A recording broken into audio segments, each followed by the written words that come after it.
Bismillahirrahmanirrahim. Allahumma sholli ala sayyidina Muhammad wa ala sayyidina Muhammad. Assalamualaikum warahmatullahi wabarakatuh. Apa kabar teman-teman wartawan? Semoga sehat. Syakir mengucapkan terima kasih banyak atas waktunya teman-teman wartawan.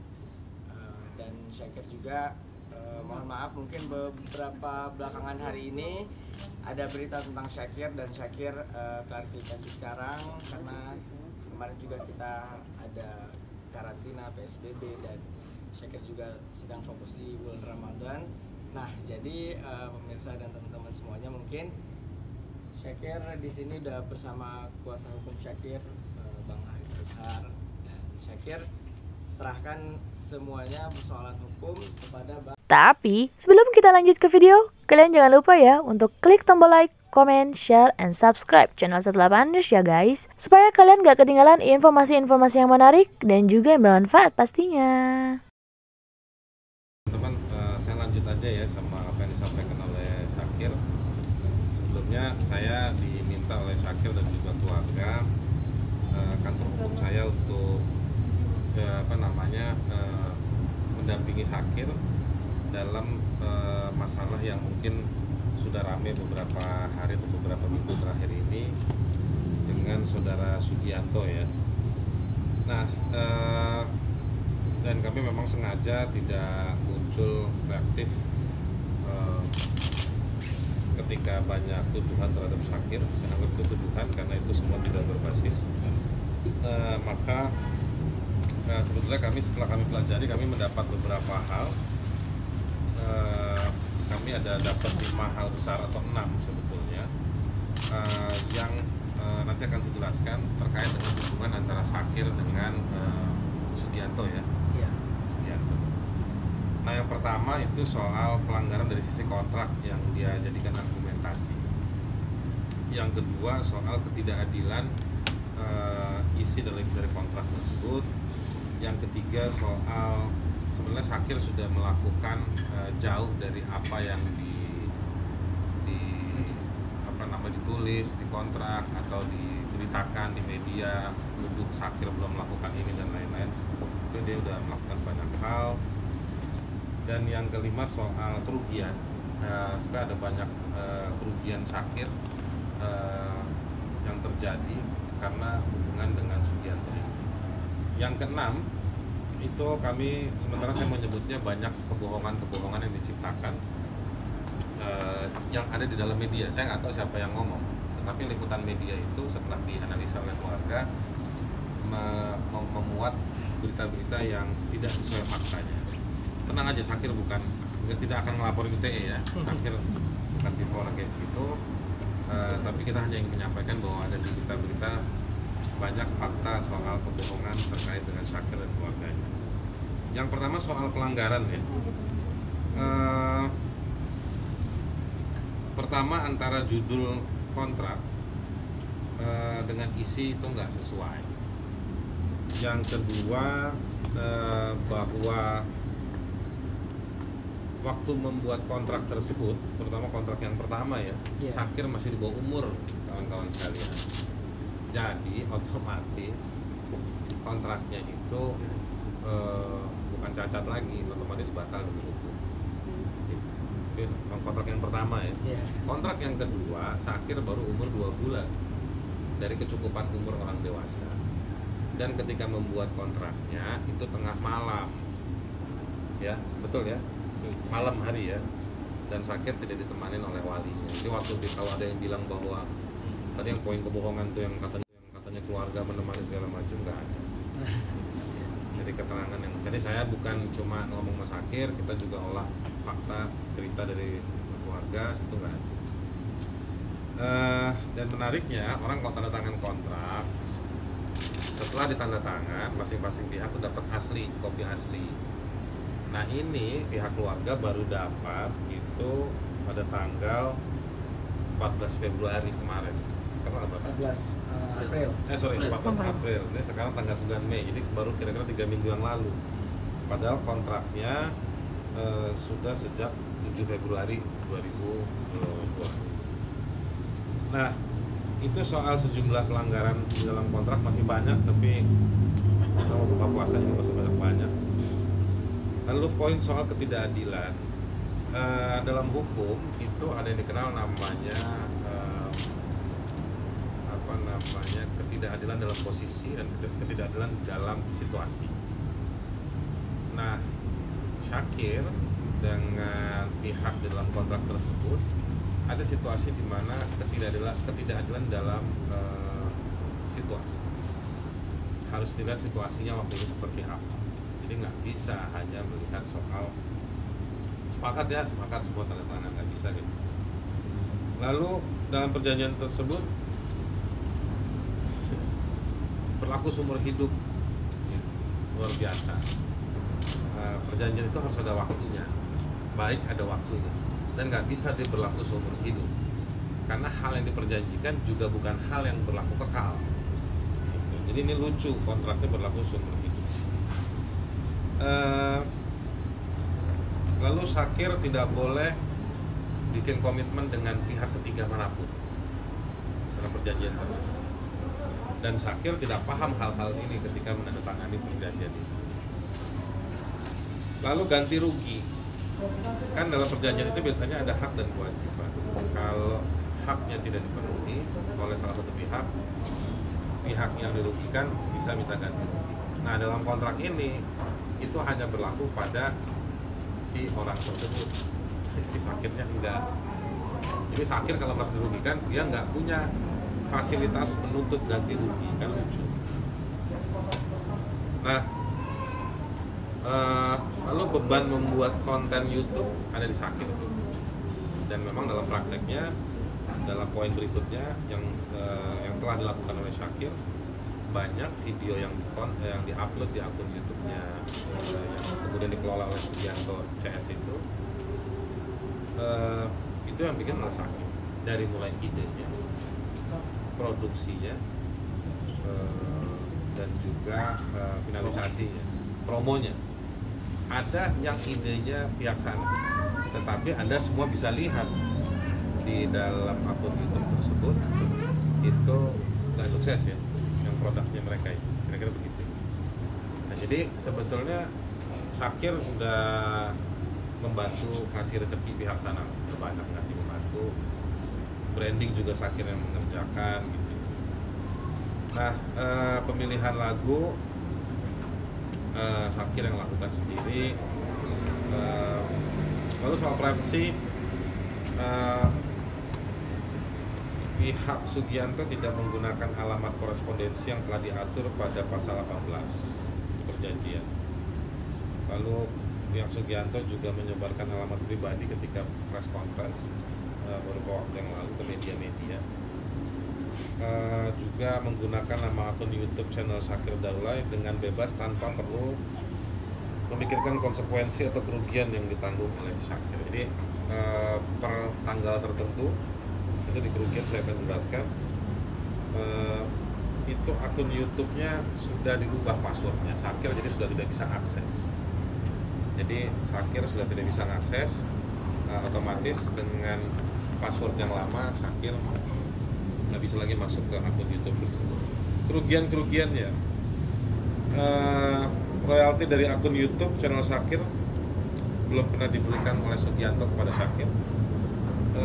Sugianto tidak pernah mengirim laporan penjualan kepada pihak Syakir. Pihak Syakir juga telah mengeluarkan biaya produksi sendiri, tadi yang poin telah prestasi yang sudah dilakukan dari setiap konten yang seharusnya itu menjadi biaya produksinya si Sugianto juga. Syakir Daulay dianggap telah mengklaim karya cipta orang lain dan melakukan kebohongan publik terkait lisensi lagu Aisyah ketika persoalan ini berkembang di publik, tapi tidak ada penjelasan soal tersebut dari pihak Sugianto. Saya mau tanya Mas Syakir, apa tanggal berapa itu yang sudah nggak bisa masuk lagi ke akunnya? 10 April. 10 April ya, iya 10 April. Jadi pas 10 April Syakir sudah tidak bisa lagi mengakses dan dikuasai oleh si Sugianto. Nah, kami juga akan menempuh upaya hukum ke YouTube secara persuasif, gradual terkait dengan itu normal aja karena Syakir dia punya hak terhadap akun tersebut, tapi kenapa YouTube lebih berpihak pada Sugianto, dan memang nanti sengketa ini nanti harus diketahui juga oleh pihak itu. Ini beberapa poin. Ke depan kami akan melakukan upaya hukum. Jadi mereka ngirim somasi, tapi somasinya tidak akan kami jawab.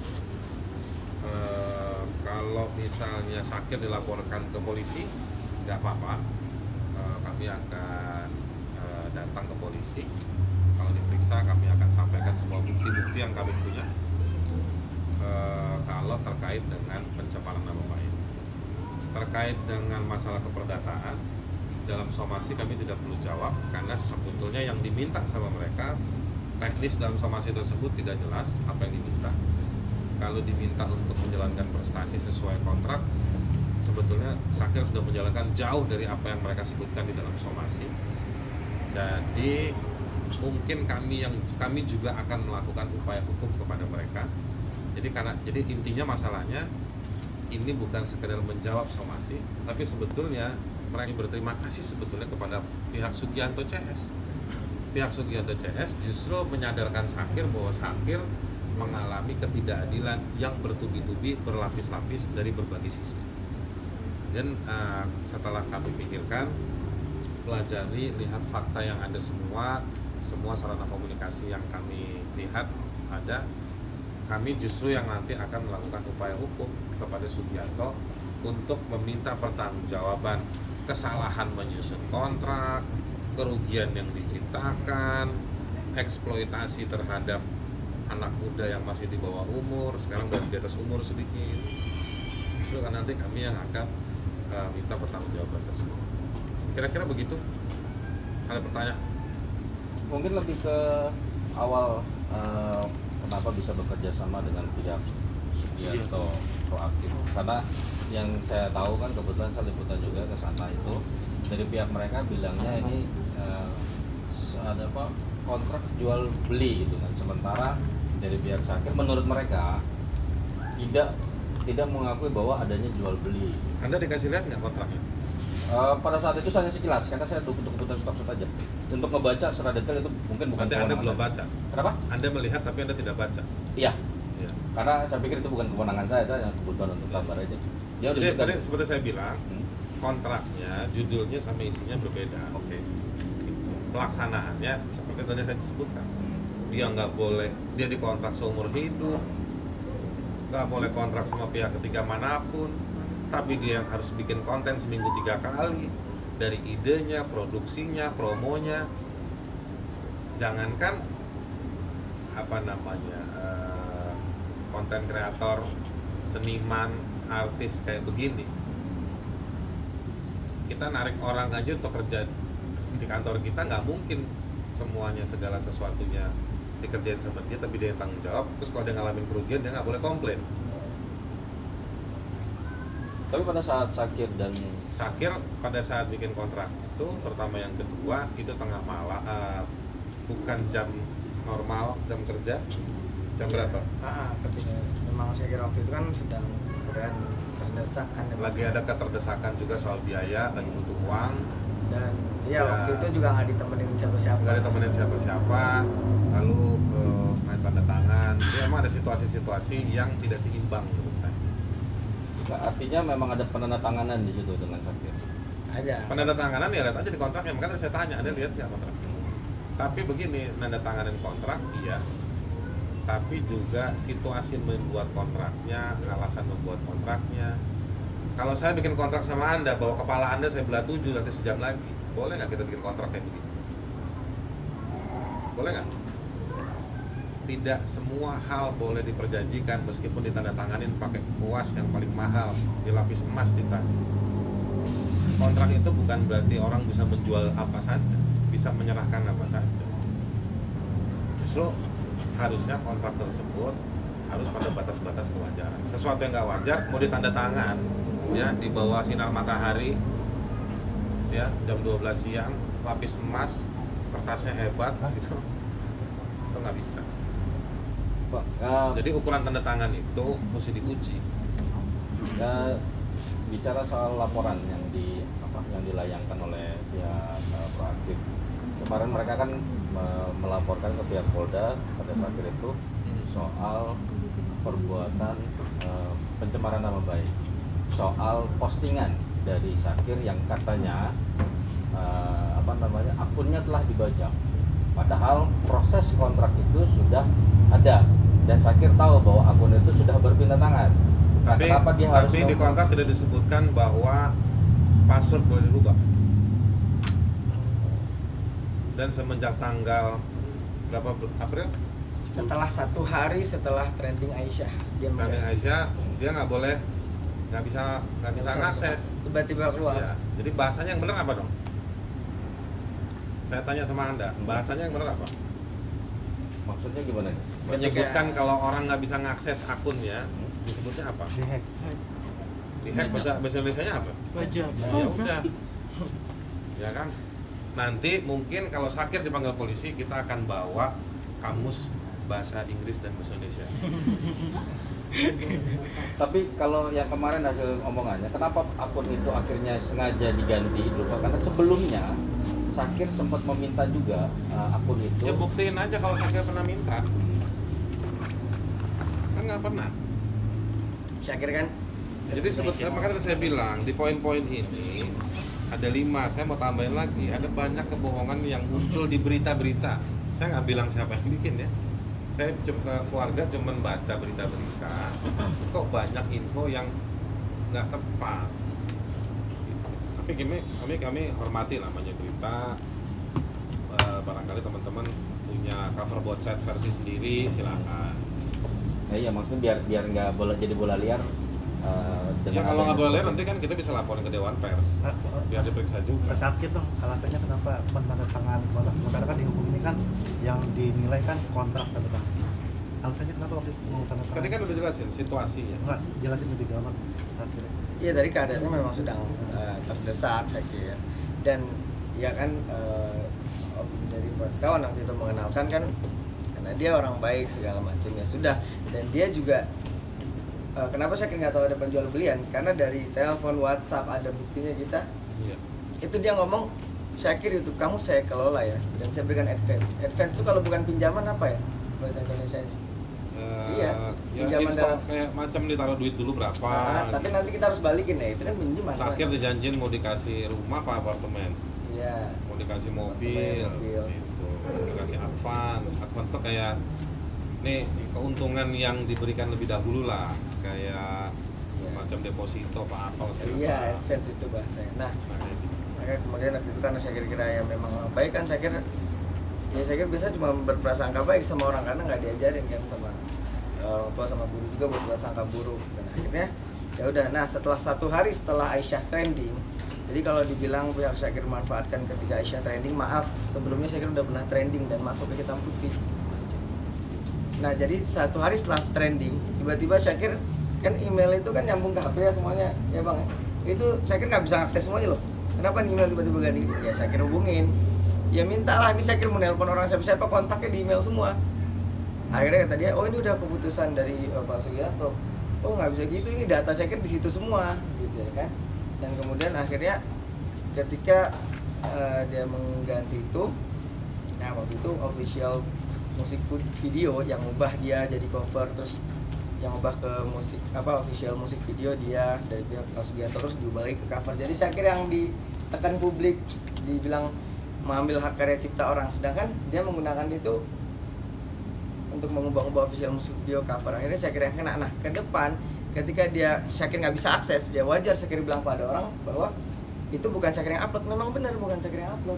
Sehingga apa? Ketika ada sesuatu yang cedera di uploadan itu atau hal yang tidak wajar, Syakir sudah sampaikan ke orang bahwa itu bukan Syakir yang upload. Dan itu wajar untuk melindungi data-data dan diri Syakir. Nih ya, Ya, Bang. komunikasinya Syakir nih sama pegawainya si Pak Satu hari setelah trending baru diganti. Sebelumnya ketika awal kontrak nggak pernah dia ganti.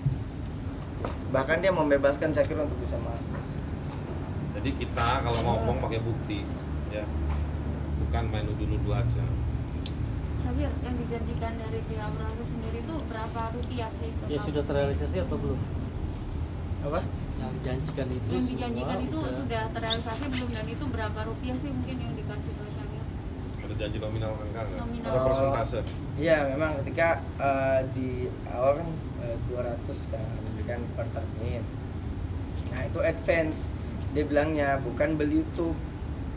Saya kira ingat lah pasti kan, nggak mungkin saya kira juga menjual segala macam karya saya kira dengan segitu mudahnya gitu ya kan. Sedangkan 200 juta itu ya bukan saya kira mau sombong dengan segala kerendahan hati ya.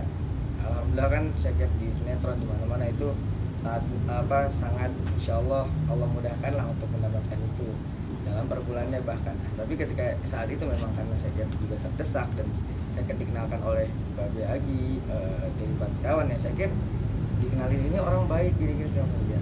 Udah saya kira masih bisa sangat baik. Itu semua udah saya kira terima. Ya udah saya kira terima 150. Nah, sebelum Aisyah trending sudah. Sebelum Aisyah trending itu dia nggak pernah nulis pembelian akun YouTube di transferan itu. Tapi ketika Aisyah trending kemudian ditransfer 50 terakhirnya dia tulis di situ pelunasan akun YouTube. Jadi Bang sebelumnya dia tulisnya ini advance-nya gitu-gitu. Tapi terakhir dia bilang pelunasan akun YouTube di. Jadi awalnya kan kerjasama Syahir tahu. Tapi ketika bayar pelunasan untuk bayar 200 juta itu kayak jadi jual beli. Makanya tadi saya bilang dari awal ini kontraknya apa, isinya apa, prakteknya seperti apa, beda-beda. Jadi kayak dijebak gitu ya, ngerasa kayak dijebak gitu. Iya, bahasa tepatnya ya mungkin seperti itu ya. Setelah Tapi saya kira baru dia- kembali lagi nggak mau seuzon ya. Kalau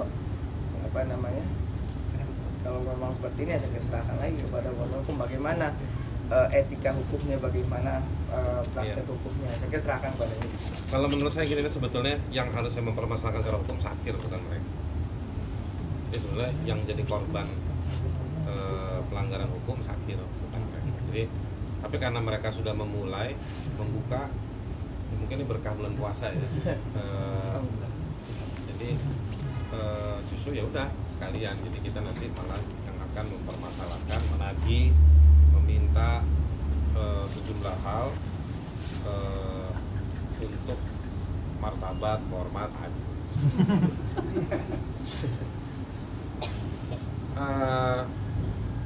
Ada lah nanti kita kasih update-nya ya. Saya nggak bisa, saya udah tahu kita mau ngapain aja tapi belum bisa share hari ini. Tapi akan ada beberapa upaya hukum yang akan dilakukan kepada Sugianto ya, kepada Sugianto, baik dari soal kontraknya, dari soal kerugiannya, dari soal penyebaran informasi yang tidak tepat itu nanti akan kami telusuri. Ini beritanya yang nggak benar atau ada memang orang yang ngomongnya yang jadi semua itu nanti akan kita lihat. Tapi kami juga, kalau saran saya secara hukum ke Syahir, kita juga nggak usah terlalu kalau orang punya rumus A, kita ya punya rumus sendiri, kita nggak usah kayak orang.